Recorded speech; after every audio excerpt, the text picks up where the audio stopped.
Yo, What's what's good? going on, man? Back again, back again. Another day, another dollar, man. You What's gonna have to happening come with you? out with another. You have to come up with another intro.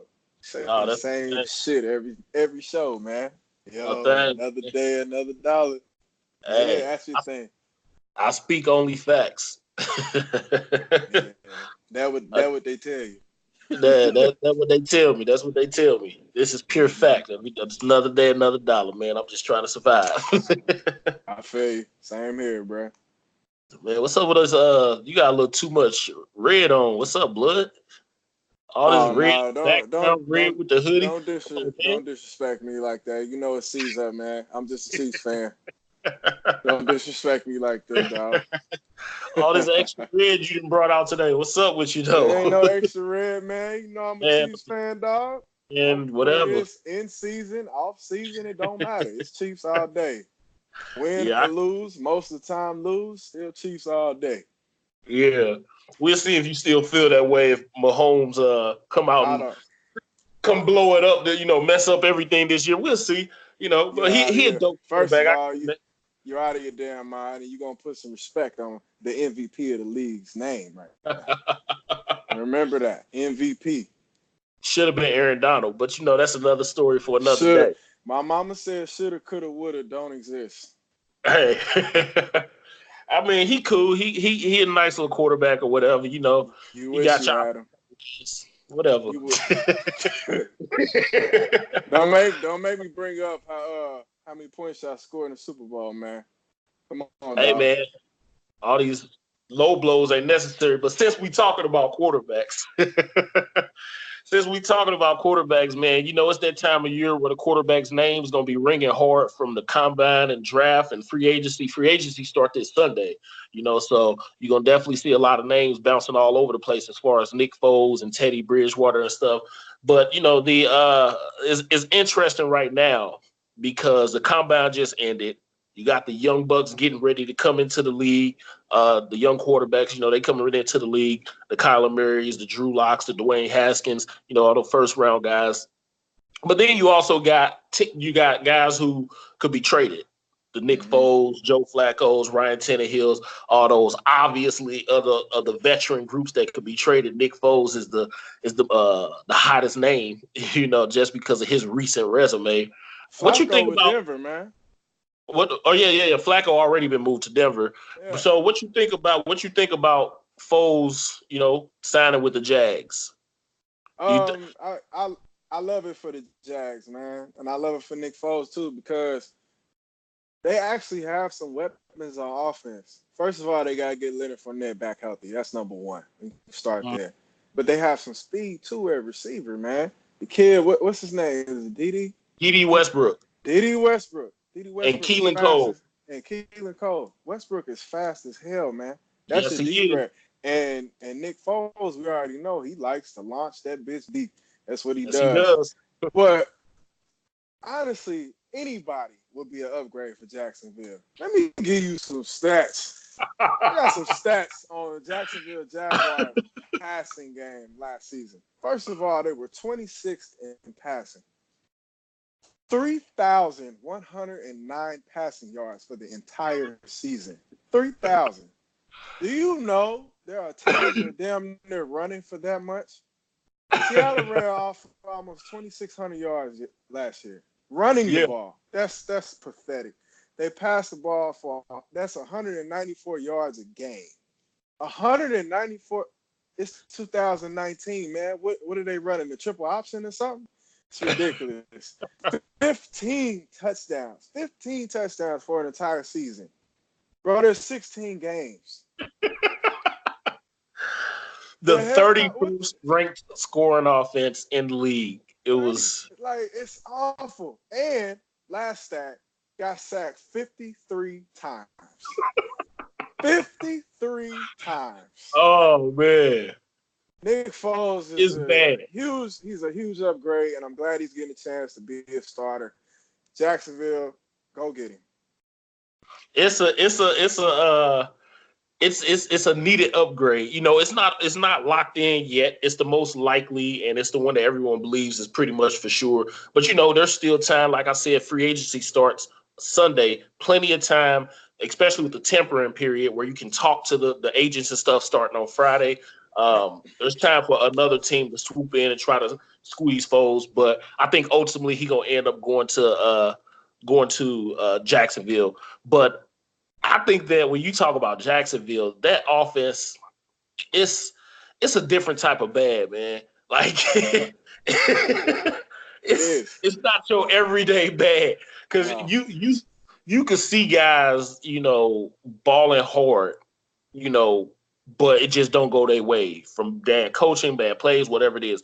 But Jacksonville, you see some of these turnovers, some of these timely fumbles, like they just so bad it don't even make sense just from top to bottom. I agree with the talk that started up this offseason that maybe they should move Fournette. I would trade Fournette. I would because he always hurt for one. That's number Yeah. one. Yeah. He can't stay on the field for nothing. And then on top of that, his weight be up and down. He don't always take his training serious, that which probably plays a role in him always getting hurt. He lacks So discipline.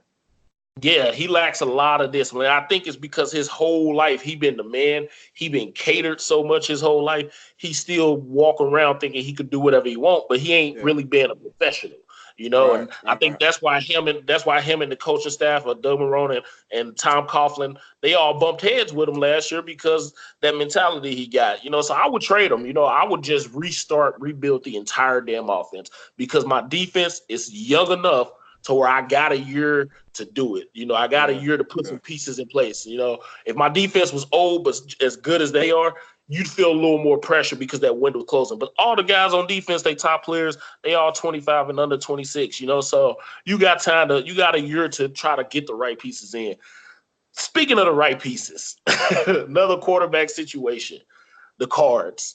The Cardinals, Yeah. I don't know how Larry Fitzgerald continued to do it, man. I don't know either, man. I Because have he no deserves idea. so much better, man. So He much better. It's he just they've truly, wasted half of his career, man, with this yes, nonsense. he truly, Goodness. truly deserves better, man. The Cardinals, the rumor going around right now is that they're leaning heavily towards taking Kyler Murray, which will be very smart for Cliff Kingsbury because it's a perfect fit for his system and having a quarterback in there. Josh Rosen, I actually like Josh Rosen. I think he's probably going to develop into a good quarterback. High football IQ, very good thrower, accurate. I think he has the potential to be a good pocket passer for a long time. Yeah. I don't think this is the right fit for him, though. So it makes perfect sense if they do go with Kyler Murray and trade Josh Rosen. Just a couple of teams I'll throw at you as possible locations that he could be traded to. You have the Jags, of course. In case they miss out on Nick Foles, Jags is a possibility he could get traded to there. The Giants, Redskins, Dolphins. Who do you think will be the best bet as far as the type of quarterback he is? What do you think will be a better fit for him? I would say I'd give him Washington. The reason why I would give him Washington is because Vernon Davis is still there. He needs a tight end that's still, a veteran tight end that's good. And Washington, they looked pretty good when Alex Smith was out there. So he's Yeah. not going to a bad team. Like, Jacksonville's offense is horrible. Um, and Arizona's offense was horrible too. They I was mean, worse. They was they worse than was Jacksonville. they was worse than Jacksonville. They threw for 2,500 yards this season. I just told you Seattle ran for 2,500 yards. That's how pathetic they were. So, Yeah. I mean, for Josh Rosen, hopefully, because it looks like it's going to happen, that they're Yeah. going to draft Kyler Murray and trade, Josh Rosen. For him, I'd like to see him in Washington. You know what? I would like to see him in Washington as well, but I would also think that another good fit for him would be the Giants. Like just for the type of offense that they run a straight up old I don't, school I don't think drop so. back, and then there's weapons around him, so he has weapons that he could throw to. He has a running game. I think it would be the perfect fit for him. However, I also believe that the Giants have their heart set on anyway, anyhow, get Dwayne Haskins. Yeah, yeah. And I think they got their heart on drafting a quarterback, especially after you heard the GM come out at the combine and they asked him about, is this Eli Manning's last year? And he referenced the Chiefs. He said, "Well, I kind of like what the Chiefs did, with Alex Smith and Patrick Mahomes," and that's all he said. So it that's looks what they like need to do. it looks like they're gonna keep Eli there as a veteran, bring in a young quarterback, give him a year to sit, and then let him go in. But if they wasn't doing that, I do believe that the best fit for Josh Rosen, because you have weapons around him, he's a good enough quarterback as far as accuracy goes, very high IQ. I think he probably had the highest football IQ in the entire draft last year. And if he was coming out this year, he'd still probably be the top quarterback in this year's draft. So it makes sense to me. But I think they got to go with Kyler Murray overall, just in general. If it's not the Giants, then it probably would be the Redskins. The lone wolf here is the Dolphins. The Dolphins in a terrible situation because I think they are picking 14th in the draft. So they're so far down, it's going to take a lot to move up to get one of these guys from Drew Lock to Daniel Jones, or if they won't, I don't think they got a chance at Kyler Murray, but if they want to get to that number 2 spot to get Dwayne Haskins, they got to make a jump. It's not going to happen. Yeah, it's not going to happen. Maybe they could pick up Drew Lock around like 6, 7, but they looking real long. They might be stuck with Ryan Tannehill, even though they want to get rid of him. They want to release him or trade him. They might be stuck with him. What you think about the Dolphins? I call the Dolphins right now, they are stuck in quarterback purgatory. They really are, man. Just like you said, they're going to be they have the 14th overall pick, right? Yeah. With that pick, you really can't get the top guys. You're too far down. You're too far down. And who's gonna, trade for Ryan Tannehill to help you move up? Nobody. Nobody want him. We've seen enough. We've seen enough for Ryan Tannehill. I never was sold on him. I feel like he's one of those guys that just he got the talent, but he don't have the mind, he don't have the heart, the will to get it done. And he stays injured. I don't have time for Ryan Tannehill. Look at this. They're another one. Look at their stats, man. I'm sitting here looking at 2,900 yards. 2,900 yards passing for the season. That's just it's ridiculous, man. And the thing is, like, without even looking at these stats, I knew their passing game was horrible. But when I sit here and I look at the stats, I'm like, God damn, it was worse than I thought.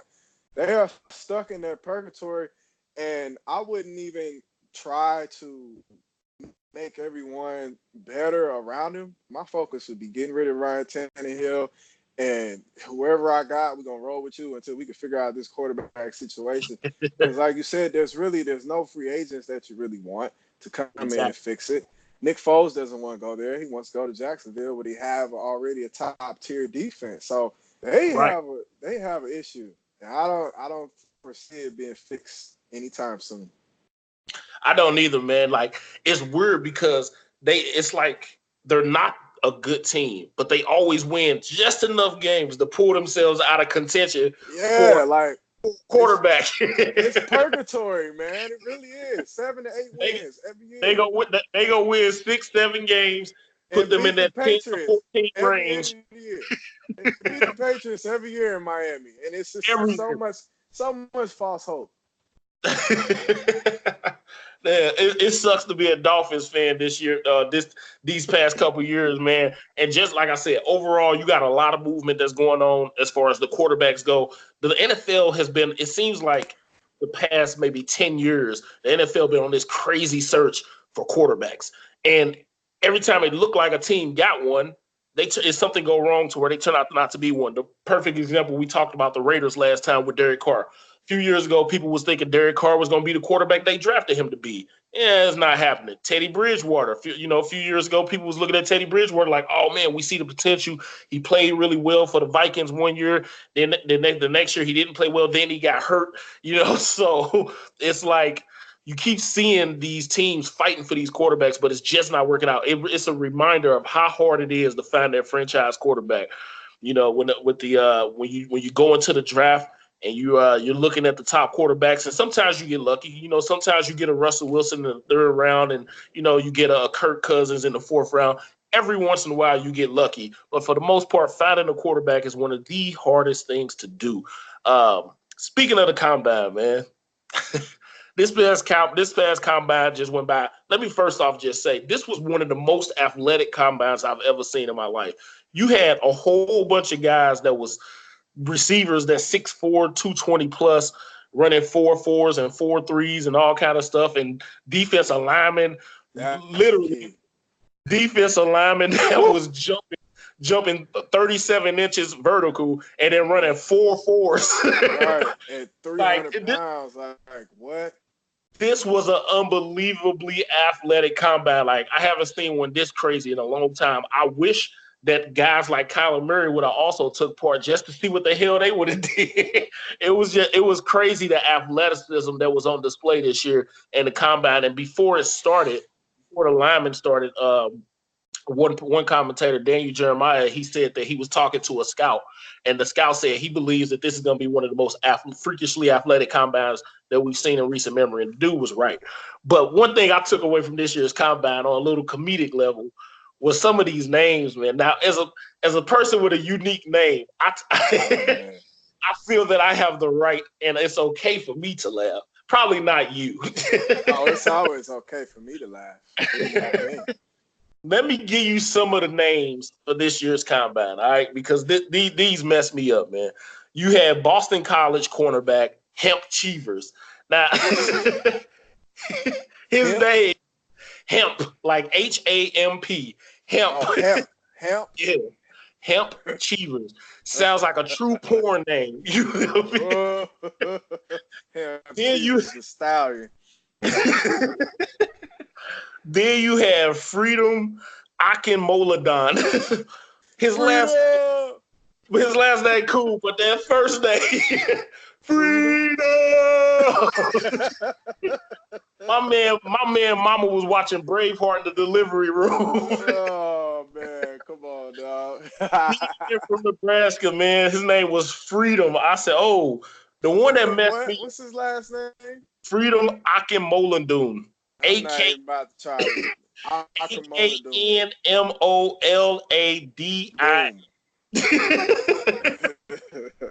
Dude's name is Freedom, man. That messed me up. But the one that really lost me, not the worst, but the one that lost me the most was So-So. He a running back from UCLA. His name is So-So Jemabu. Oh, his name is So-So. I thought his name said it's So-So, like it's kind of iffy. Oh, wow. My dude, it's spelled exactly what you think. S-O-S-O. My dude's name is So-So. And what was funny about it is he came out and he ran his 40. And Rich Eisen, because Rich Eisen, he's like the Ernie Johnson of the NFL. He said, no doubt. Rich Eisen said, yeah, his name's So-So. He was So-So and running back too. And that's accurate. It was very accurate. My man ran like a 7. Oh, God.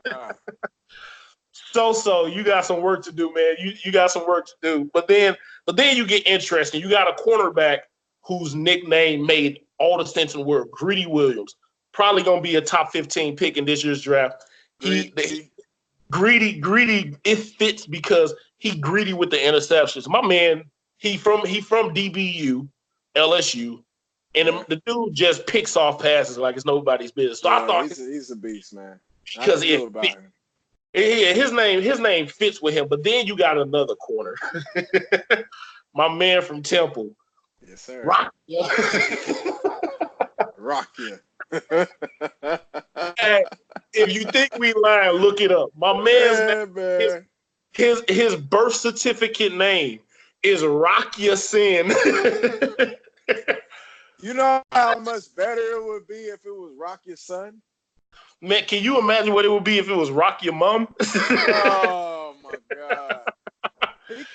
Man, can you imagine going to school, dog? People's But when you see his last name, Sin, it almost seems like it'd be like some type of Asian name or something. This a brother. This a black dude. Right? His name is Rakia Sin. I said, come on, man. What the hell? That one lost me there. But I thoroughly enjoyed listening to Rich Eisen keep on saying his name over and over. Rocky. He was like, here's Rakia coming up. I wonder if he'll rock you when you catch the ball. Shout out to Rich Eisen. Yeah, man. But then you got my favorite. I know he become your favorite. There's no name better than Lil Jordan Humphrey, man. Never. My man's name is Lil Jordan. His real name is Lil Lil Jordan. Hey, the day I discovered him, I literally became a fan of his at Texas. He a receiver solely because of his name. But he can ball too. He can ball. Yeah, he's really good. We're gonna be hearing his name a lot on Sunday. Yeah. The funny thing is he ain't little. 264, 220. Hold on, man. Could you imagine? This is what I think. The conversation between mother and father when they, want to name a child. Like, hey, you know what, babe? I think we should name my son Lil. You know what I mean? Like, that just sounds like a cool name. And it's like, Lil what? Well, my favorite player growing up was Michael Jordan. So I want my son to be great. So what about Lil Jordan? What you think? Right.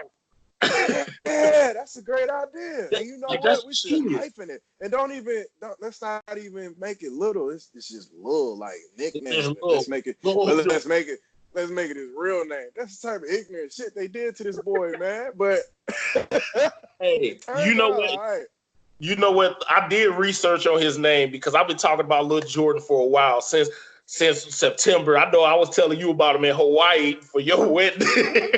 Like Lil Jordan, I did some research on his name. It shocked me when I found out how his name came to be. And it's similar to what you just said. Okay. Basically, he has an older brother, right? Right. The brother wanted his name to be Jordan. So when he was born, the mom said, I'm going to name him Jordan. The brother was like, I want that name. She was like, no, that's going to be his name. He was like, no, I want that name. So the mama caved, got the brother's name changed to Jordan. It said, but I still like Jordan, so I'm going to name him Lil Jordan. And the daddy signed off on it. Hey. You know what, man? Some people silly. Hey, come on. Just give him the daddy signed off on it, man. Of course his pop signed off on it because he ain't got no sense, man. Man. I said, wow. You know what? And the funny thing is, man, you keep up with college football more than I do. So when you texted me about this dude named Lil Jordan, balling in Texas as a receiver, and I was like, okay, that's his nickname, whoopty whoop. I'm gonna look him up from now on. And the funny thing is, I got on ESPN and that shit said Lil in front of it. I'm like, ESPN don't put nicknames; they put the real name on the site, dog. So I hit you back, and I'm like, "Cuz, is this his real name?" He's like, yeah, man, that's why I text you, back. He's my favorite player. You gotta be shitting. I was thinking, he gotta be shitting me, dog. Like his real name is Lil. Like, okay, Lil Jordan. Hey, shout out to Lil Jordan, man. That's the homie right there.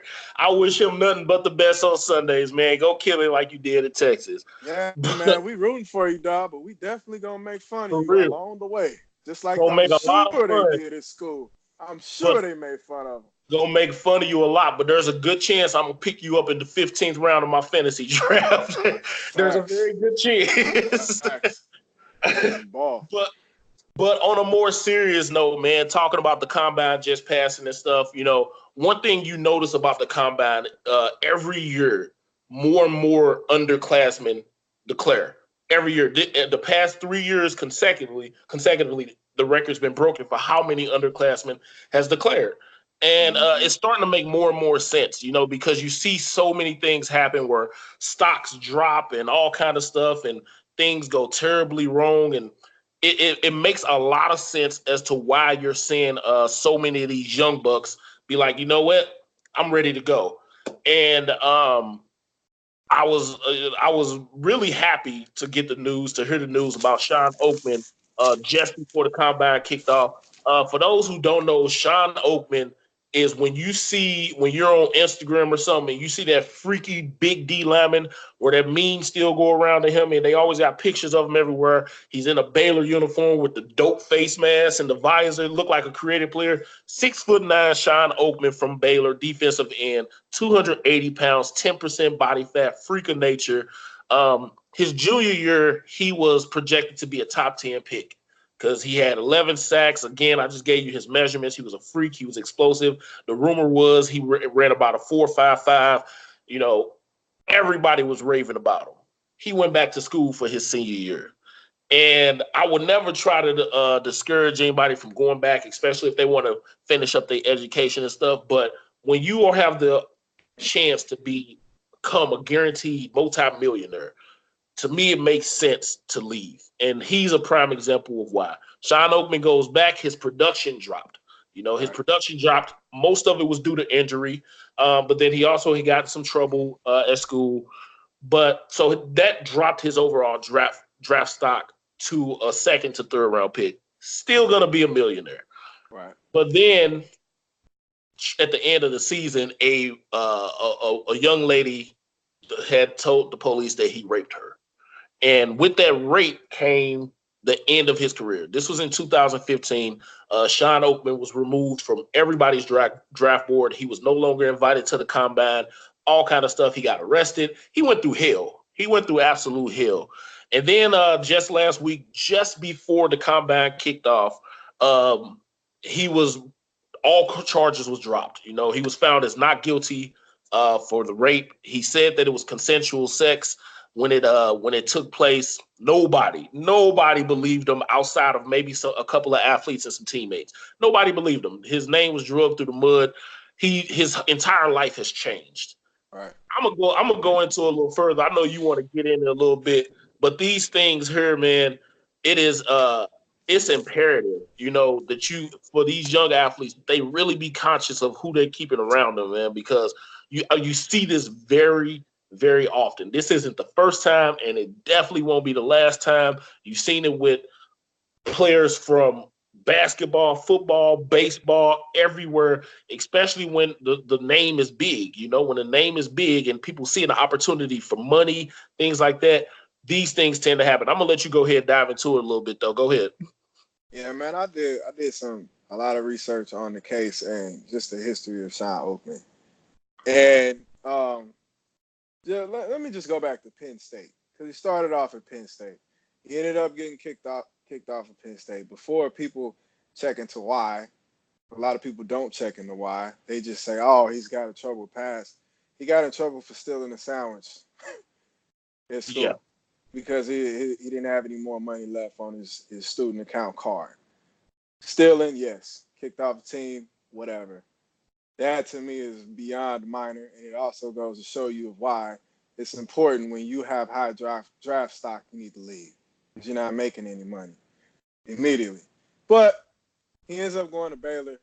Turns out this man grew into being a 6'8" to 6'9", 304-pound D lineman.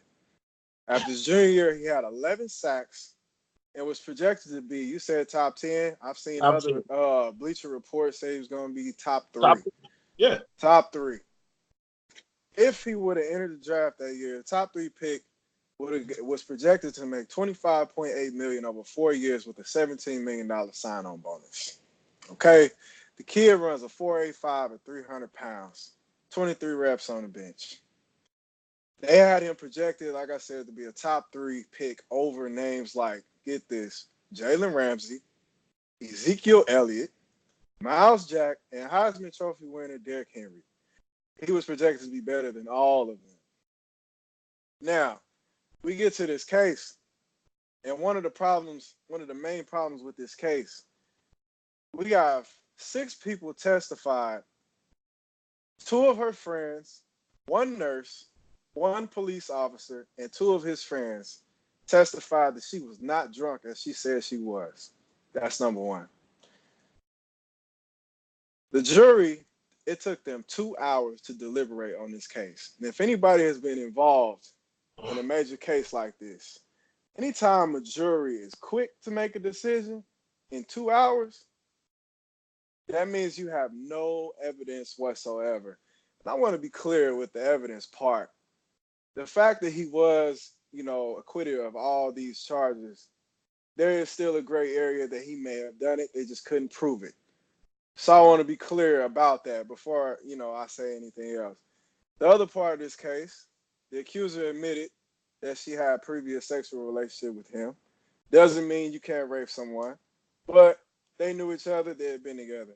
She said that he took her in the room and raped her while she was drunk. Now, I just told you 6 people said that she wasn't. 2 prominent ones of her friends, a nurse, and the police officer. Now, since then, wasn't able to get drafted, of course. Lost out on millions of dollars. Of course, his draft stock had dropped anyways to second or third round. Like you said, he would still be a millionaire.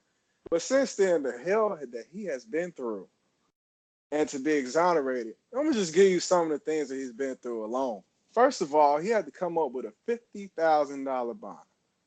Yeah. $50,000 bond. Okay. Shortly after that, his attorneys left him because he couldn't pay him. How does he figure this out? The man's been going through hell this entire time. And you know where he's been playing football lately? The Bismarck Bucks. Salary $200 a week. $200 a week. This is what this man has been going through, man.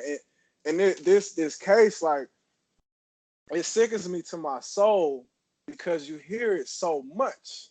Yes. And the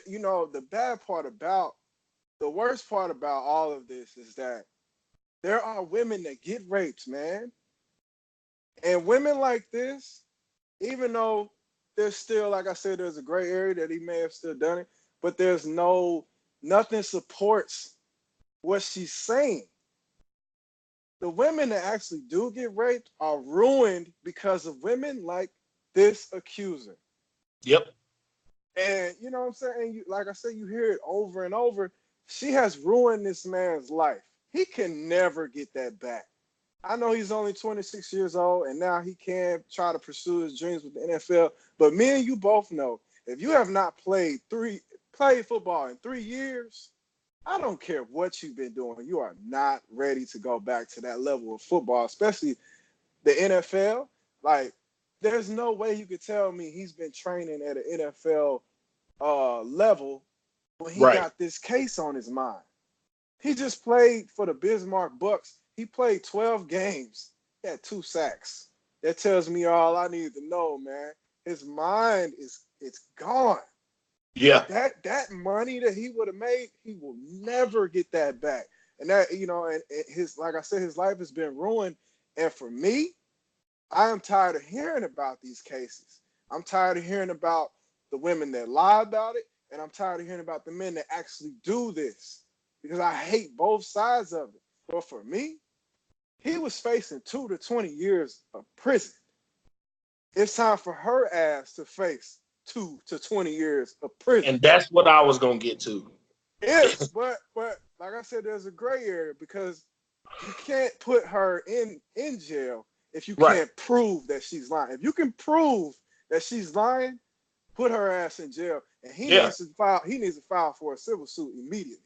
Can't pay him. She cannot pay him that money back. But for the rest of her life, the government can garnish her checks until she makes that $25 million, which she never will. But she can live with that nonsense for the rest of her life because she ruined his life. It's time her life gets ruined equally. That's how I feel about it. I agree 100%. 100%. And I say this all the time.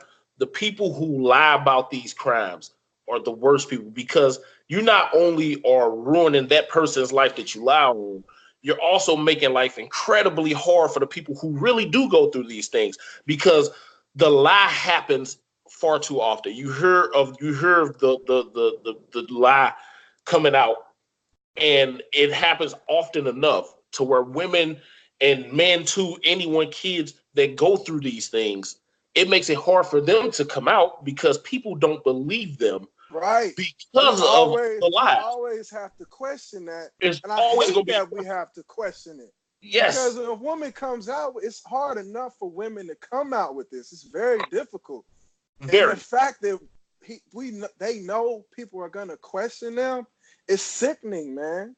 Very much so. It makes life unbelievably hard for them. It creates a level they already are going through it emotionally, but when you can't even talk about it, it creates a whole nother level of depression that people don't even begin to understand. Depression is very real. And I say this all the time, and I give you another example of this, just the frequency of it.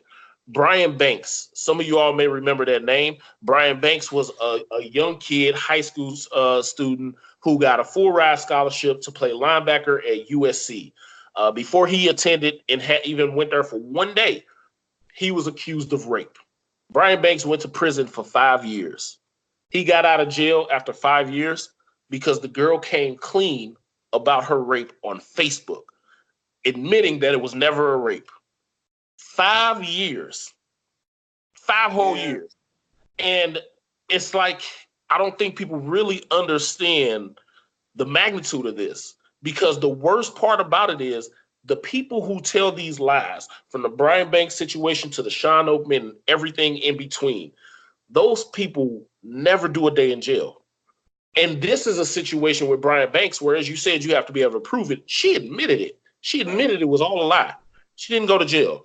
And I bring that up because, Brian Banks, the Falcons, everyone knew that, because he was, I believe, the top 10 linebacker in the country or something like that, and was going to USC.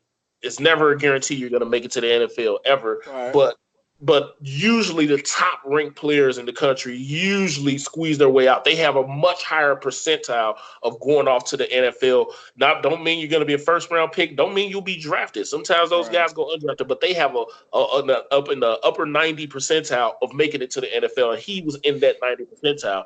And the Falcons was nice enough to give him a chance, fresh out of jail, to let him try out. Although everyone knew that there was no way he would make it because he hadn't been on a football field in 5 years. 5 whole years. There was no way. So it's like you ruin these people's lives. You ruin you make lives even harder for the people who are true victims. And then in between, there's absolutely no punishment that's coming down on the people who's doing these things. And that's the worst part. That's the most sickening part about the entire thing, man. I'm happy Shawn Oakman, beat this, and he was able to survive and persevere through all this, because I can imagine everything that was weighing on his brain, dealing with all this, having this load on his shoulders. I don't think people will fully understand what he was going through and what he experienced. So this was good news for me, man. But at the same time, it was bad news. It's that bittersweet, because you're happy he's off, but then you're also like, man, what's wrong with people? The reality of it, and he was offered probation. He turned it down. Smart. So you could take that for wherever you want to take it. But, there's some people that are cocky about, and they really are lying, but there's others that's like, nah, I'm innocent. Right. Because he could, and I'm sure his attorney told him, look, man, you facing 2 to 20. Right. In Waco, Texas, that sounds like 20 years to me. Man. And he turned it down. You know what I'm saying? So, like you that's said, why, man, it's bittersweet, dog. I'm glad he's off. But it's still like, man, that sucks, dog. I'm just happy he's not in prison. It'll never end. You're gonna hear about it every single year. It literally happens every single year. And as I just said, it's not just the pros, it's not just college. You have it happening in high school. And the worst part is there's the common trend there is that it's the top recruit or the top prospect or guys who's already in there making top dollar. That's the targets always. And that's why I say you got to be smart, man. Me personally, as a coach to young kids, these young boys, one thing I always talk to them about is making right choices and keeping themselves out of certain situations, and that's the best you can do, is to try to instill these things into these guys, and hopefully they take it serious and they do try to steer away. That don't guarantee that you'll always avoid the trouble, because again, all it takes is one lie. But as long as you're keeping yourself away from those situations, it helps you out a whole lot more, man. It's sad, but I'm happy that he is I'm happy he beat it. I'm hoping that he can get over this and go on and live his life and live a long, happy life that's trouble free from here on out. But it's a sad story, man. It really is. It's a crazy story, sad story. I wish him the best though, man. No doubt. Real quick, let's change lanes a little bit, perk it up a little bit, Yeah, man. He's something Shawn that's Oakman. better. Shouts out to Shawn Oakman, man. But I had a question for you because, last time we talked about with Zach, shout out to Zach. Thanks again for the love and coming on. Shout out to Zach. Last time we talked about the worst leaders in sports history, and we gave our top 3. I'm thinking that this is something that is going to be kind of a thing now. We're going to come up with some top 3s for shows more often. So this time for this show, the top 3 that we're going to come up with before we get out of here is the top 3 NBA players of all time to not win a championship. Oh, yeah. I want to hear who you got. I got a lot of players, man. I got a lot too, but I had to narrow it down. I know you gonna hate one name on my list. Go ahead. Okay. I give you some honorable mentions, man, because I feel like some of the forgotten greats. Yeah. Elgin Baylor is one of the first players that came across my mind. Yeah. And what was so bad about him is he retired mid-season right before they won a championship. Elgin Baylor, great player back in the day. John Stockton, all-time assist leader. He's on my honorable mention. A record that will never be broken. Never. Never be broken. If you do the math, you got to average 10 assists for like 18 and 19 seasons. Yeah. Just a tie. Never be broken. Reggie Miller, when he left the game, he was an all-time three-point field goals maker of all time. I hate him. I will always hate Reggie Miller. I don't regret what I'm saying right now. But I do respect that he was a killer. Clutch player. Man, if you were down 4, you knew he was about to hit a 3. He did it all the time, man. Reggie Miller, Karl Malone, top 3 scoring leader of all time. But as I get into my top 3, man, these guys were just different for me. They were special. Charles Barkley, beast. Shout out, man. Charles Barkley. Him retiring without a ring is just like, whatever, dog. A lot of these players, most of them on here just couldn't beat Jordan, basically. That's what the list is. It's guys that couldn't beat Jordan. But my number 2, you're going to love this one. The answer, Allen Iverson. He had one of the greatest runs of all time, dragging that sorry Sixers squad to the championship. Cold-blooded killer. He said it himself. I am not a point guard. I am not a shooting guard. I am a killer. Number 1, and you're going to love this, and everybody watching it going to love it. Kevin Durant. I knew it. Kevin Durant has yet to win a championship. I don't care what anybody says. You talk about these last 2 years all you want. They do not count in my book. My man is still at 0. Last time he was in the playoffs. Last time we saw him in the playoffs, they were up 3-1 to the Golden State Warriors. He didn't want the ball in the last 4 games because it got too tight. He sat back and watched Westbrook throw the ball at the rim the entire last 3 games. They lost, and that is the last time we've seen him in the playoffs. He has yet to win a championship. It's your turn. Hey, you sick. Oh, man, I can't wait to hear y'all response to Shawn after that one. Honorable mention, I got all the same names as you on honorable mention. I've had 2 more not 2. I had one more in there, because you mentioned Karl Malone. Karl Malone was another honorable mention of mine. I really was this close to putting him on my list. But then also another honorable mention, Hoodie Melo. Melo, man. Melo, one of the most pure scorers we've ever seen touch the court, but he ain't gonna never get a ring. No. But then my top 3, man. My number 3, Tracy McGrady. I had to put T-Mac in there. That's a good one. Tracy McGrady was a different cat. I don't think people who, some of these young guys coming up that didn't get the chance to see Tracy McGrady, they saw him at the end of his career coming off the bench for the Spurs. That wasn't Tracy McGrady. That ain't T-Mac, man. Tracy McGrady, if Tracy McGrady stays healthy, the NBA would have had the best finals that we'd ever seen. Because I truly believe that at some point it would have been him and Kobe head and head in the finals. I truly believe that would have happened, and we would have saw fireworks. real quick, there was about a 3-4 year stretch that I was okay with somebody saying T-Mac was better than Kobe, dog. Yeah, that's big coming from me. Kobe will admit that. Kobe will admit that. Kobe said for a while there, it was him and T-Mac going at it. T-Mac was a different cat. So that's my number 3. Number 2, Chris Webber. Chris Webber was ahead of his time. I knew you weren't. I said you weren't gonna like it. I already knew you weren't gonna like it. But I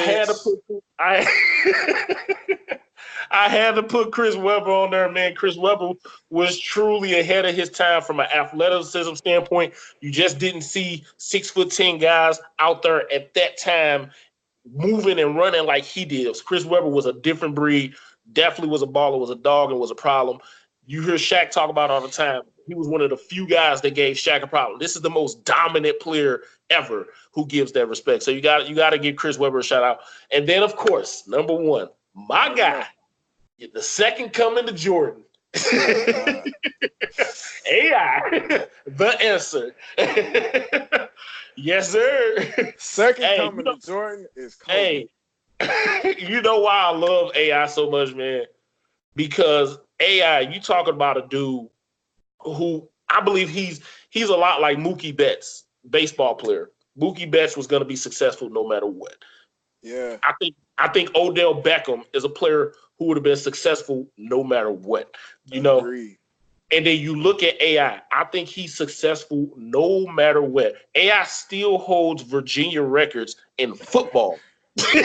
Right. Not even the man hasn't played football since 1991. He still holds records to this day. You know, AI was a different cat, and I believe he would have had success no matter what. But the reason I love him so much, outside of his athleticism, he was the smallest man on the court. Yeah. And one of the most feared. Nobody wanted to see AI, especially if he catch you at the top of the key one-on-one. It was as Shaq would say, it was barbecue chicken. It was over. It was over. Kobe said, "We lucky Allen Iverson wasn't 6'5". Yes. Can you imagine? Ugh. No, I can't. I cannot imagine him being 6'5". They say he was 6 foot. I think that's stretching it. He might have been 5'11". But aside from the height, AI was only about $160 soaking wet. Smallest guy on the court, fearless. And you can say whatever you want from the practice interview. If you've ever seen the documentary, though, on his life, the practice interview is one of the most misunderstood things ever. It really wasn't him saying that he don't practice or anything like that. But you say whatever you want about AI. One thing you knew for sure, he was leaving it all on the court every single time. There was nothing left in the tank every night. You love AI. You got to give props to AI. AI is my number 1 to never win a championship of all time. That's a good list, man. That's a good list. I mean, he would be my number 1 if it wasn't for Kevin Durant never winning a championship. But yeah, I respect that list. Hey, that's it. And then you know what? And it's amazing how many great players, like top 20, top 30 players, did not win a championship because of Jordan. Because of Michael Jordan, dog. Like, I look at. Did I say Patrick Ewing? Nuh-uh. I didn't say Pat. Come on, man. John Starks, all of them. The Knicks. People don't understand how cold the Knicks was. The problem for the Knicks is that they were in the East. So they never even got to sniff the NBA Finals because they had to go through Jordan to do it. You know, the stat that Jordan, I mentioned this to you, I think off air a couple weeks ago. The stat about Jordan that blows my mind the most is in the 90s for a decade, The man didn't lose 3 consecutive games. It was so hard to get past them. This is a team that you're talking about. You want to get past them because that's including the playoffs. Okay, Right. that's not just Right. regular season. That includes the playoffs. To get past them, you have to beat them to move on. They didn't lose 3 consecutive games, not once. It Not just once. shows you. It just shows you how great his leadership was, man. And Man, people don't understand that. You can make your teammates better without being the one that passes him the damn ball. Hey, that's where I'm telling you, dog. Hey, you don't have to be there to know that. Okay, we done lost 2 straight. Michael he is ain't losing a pissed. third. He's not losing a third, dog. And I better be on my P's and Q's. Otherwise, I might get punched just like Steve Kerr did. You know what I'm saying? Like, there's other Right. ways to be for leadership, dog. And that stat is amazing. My favorite stat of Michael is that even with the last 2 years when he played in Washington, when he was basically just coming back to show players how to play, he was old, Right. only shooting fadeaways. He averaged 30 for his career. 30. See, hold up. This is the 90s. This ain't now where they're scoring 120 points. They were scoring 90 points. So you mean to tell me, for your career, you average a third of your team's point every single damn night? 30. Jordan had a Oh, stretch man. there. Jordan had a stretch of, I think, 3 seasons where he didn't average less than 32. And in that span, one of the years he averaged 37 points a game. Tell the rebounds and assists. Now, wait a second. 37 points a game. They wasn't shooting threes like that. Jordan only averaged 3.8 attempts for his career. I know. What was his That's rebounds and assists? This is what's even more impressive. the 37 season. 37, 8, and 8, man. 37, 8, and 8. And won Defensive Player of the Year as well. Yes, that's the part of Jordan's game I think gets overlooked. And we could talk about this for a whole nother segment. We can talk about that for weeks. Jordan was the best defensive player in the year for probably like 8 years in a row. He was he wasn't just lockdown defense, which he was. He wasn't just that. The man would literally he was Rip City. Like he straight steal the ball from you face to face. He jump in lanes. He led the NBA in blocks from a guard position. Like right. Like what? Who does that?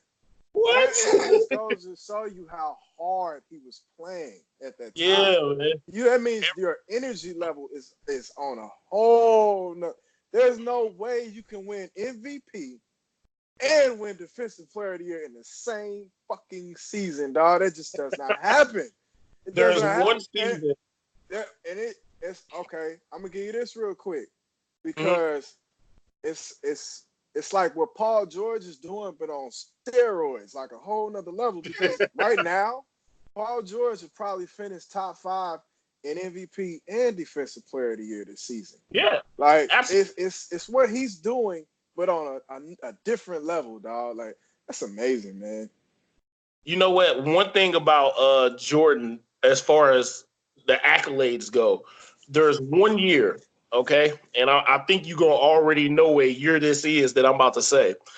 He won MVP, All-Star MVP, I don't care first about team that. All Defense, Defensive Player of the Year. He won all this in 1 year, man. That's what I'm saying. 1988, the man won every accolade you can win. Hey, Jordan's a different cat. Year, though, but man, that's an amazing individual. Yeah. Wow. And that was the last year. That was the last year he played before he got Pippen. And in that last year he played before he got Pippen, he ran into the bad boys, which was when the Jordan rules was created. That shows you his level of dominance. Teams created a set of rules for you. The Jordan rules was created in '88, and that was before he got Pippen. Next year he had Pippen. Pippen got sick, didn't really play that well against them. But then after that, we know what happened. The rest was history. He had a migraine. He had a migraine in Game 7. Yeah, and had 2 points. Yeah, The only thing I'll say about that, because I'm fair, you in the Eastern Conference Finals, you made it to Game 7. Win the game, Mike. So Win. I hold that against him Win. because I agree. I give him credit for beating the Jazz in Game 6 because Scotty was hurt with that too. He had a bad back. He only had 4 points. He was able to overcome it then. I'm giving you credit for that then. So I'm not about to not take that away from you there. He should have beat the Pistons to me, in my opinion, that year. You Game 7, bro. Win the game. I agree. But yeah, I mean, other than that, incredible. It's unbelievable. It's unbelievable, man. You're talking. One player was so dominant that he didn't allow nobody else to win a championship until he took a break. He took it right. And hold up, that just goes for the Knicks. When Michael left, that was your chance. They made it to the finals. As soon as he leaves, the Knicks get to the finals. Michael retires in '98. The Knicks go back to the finals in '99 and lose to the Spurs, man. Like that's just, it's amazing. Absolutely. You know what? Before we get out of here real quick, since you mentioned the Spurs, I've always loved Pop. Never liked the Spurs. As most people our age, the Spurs was what we called boring basketball. But you love Pop. It's a weird dynamic. You love Pop, but you didn't like the Spurs. I like the Spurs. There was one time in my life where I was rooting for the Spurs hard, and it was when they lost to the Heat. And I wasn't rooting for them to beat LeBron. When they lost to the Heat, sick. When they lost to the Heat, the player on their team, T-Mac, I wanted him to get a ring. Yeah, that was his time, man. I was rooting for him so hard. When the Heat came back and won that series, I was heartbroken because I really wanted T-Mac to get a ring. He was this close, so close, but it's not meant. Sound like you need to curse out Ray Allen on Instagram or something, man. Yeah, Ray Allen and dude, Chris Bosh. You already had it. You already had a chip. All you had to do was just miss one 3-pointer for once in your lifetime. Just one shot. Not one gonna mess up your career percentage, dog, so T-Mac can get Jesus his ring, Shuttlesworth. Hey, him and Chris Bosh, they ruined that for T-Mac. Chris Bosh wasn't hustling for real at all into that game. All of a sudden, he come up with a rebound. He kicks it to Ray Allen. Ray Allen clutched with the 3. I said, what the hell? I was pissed. I was livid. I was pissed. To me, they didn't. The Spurs had won that series, dog, and they just choked it away. They did. But it is what it is, dog. It is what it is. It ain't meant for everybody, man. That's all we got for this week, though. This is a good show, man. This is a good show. Top 3. I definitely like the idea of the top 3. We're going to bring more top 3s moving forward because there's so many things you can make a top 3 for us. It's endless. Endless. We too silly, man. Top 3 is endless. People, man. You can come up with anything. Exactly. But that's all we got. That's all we got for today. We're going to holler at y'all later. We definitely going to talk about the free agency frenzy that's about to pop off. A lot of things going to happen. Yo Chiefs and they're talking about trading D Ford, and they already cut Justin Houston. I see somebody still mad about the offsides. Nah. But it's going to be a lot of movement going on from trades to free agent signings and all kind of stuff. I'm definitely looking forward to this weekend. We're going to holler at y'all, though. That's all we got. We out. All right, man.